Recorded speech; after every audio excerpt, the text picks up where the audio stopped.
wabarakatuh. Halo semuanya, perkenalkan nama saya Wijaya Segita dan teman saya bernama Vina Trianita. Baik, di sini kami akan menjelaskan mengenai preeklamsia dan eklamsia. Tahukah kamu apa itu preeklamsia dan eklamsia? Preeklamsia adalah peningkatan tekanan darah dan kelebihan protein dalam urin yang terjadi setelah usia kehamilan lebih dari 20 minggu. Hal ini bisa berbahaya karena akan menyebabkan komplikasi yang membahayakan bagi ibu dan janin. Sedangkan eklamsia merupakan kondisi lanjutan dari preeklamsia yang sudah parah. Eklamsia biasanya ditandai dengan kejang, bahkan bisa berkunjung koma. Preeklamsia digolongkan berdasarkan tingkat keparahannya, yaitu preeklamsia ringan dan preeklamsia berat. Pada preeklamsia ringan, gejala yang bisa dikenali antara lain sebagai berikut. Kenaikan tekanan darah mencapai 140 mmHg per 90 mmHg sampai kecil dari 160 per 110 mmHg. Proteinuria yaitu didapatkan adanya protein di dalam pemeriksaan urin, edema atau penimbunan cairan pada betis, perut, punggung, wajah atau tangan.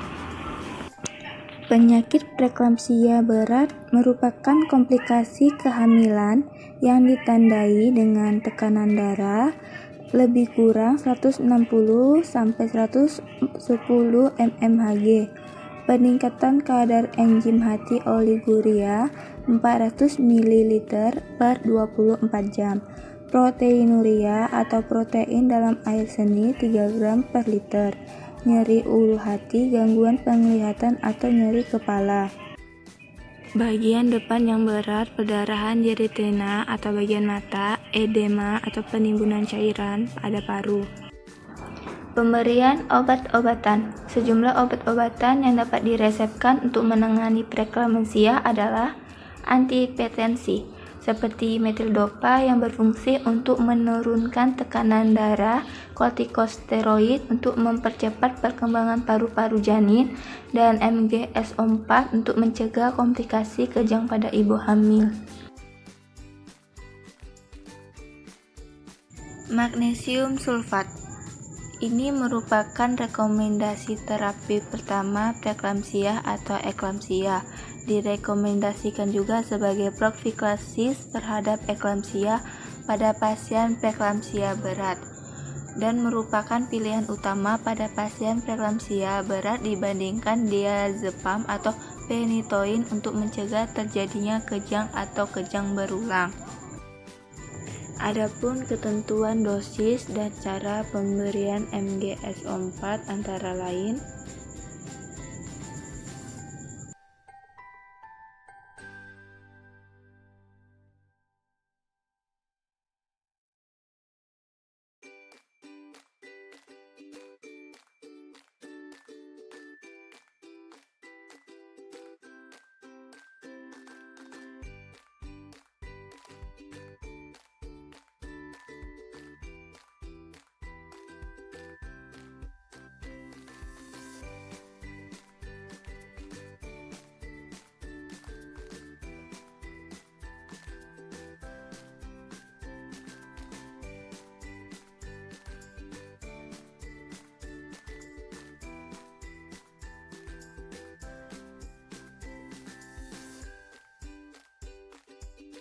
Berikut ini adalah beberapa efek samping yang mungkin saja terjadi setelah menggunakan obat antihipertensi, antara lain seperti batuk, sakit kepala, konstipasi, mengantuk, dan ruam pada kulit, pusing, diare, lelah, kurang bertenaga, mual atau muntah, disfungsi ereksi, dan penurunan atau kenaikan berat badan secara tiba-tiba.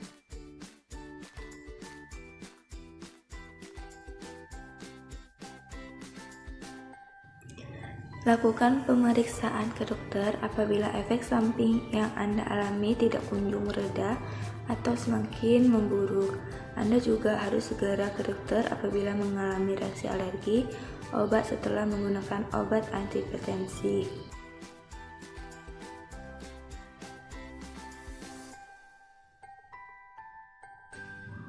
Berikut ini adalah efek samping dari magnesium sulfat, antara lain sakit perut atau diare, wajah merah dan terasa hangat atau flushing, keringat berlebih, dan tekanan darah turun. Segera konsultasikan ke dokter apabila efek samping tersebut tidak kunjung reda, malah justru semakin parah. Segera temui dokter jika Anda mengalami reaksi alergi obat atau efek samping yang lebih serius setelah menggunakan magnesium sulfat.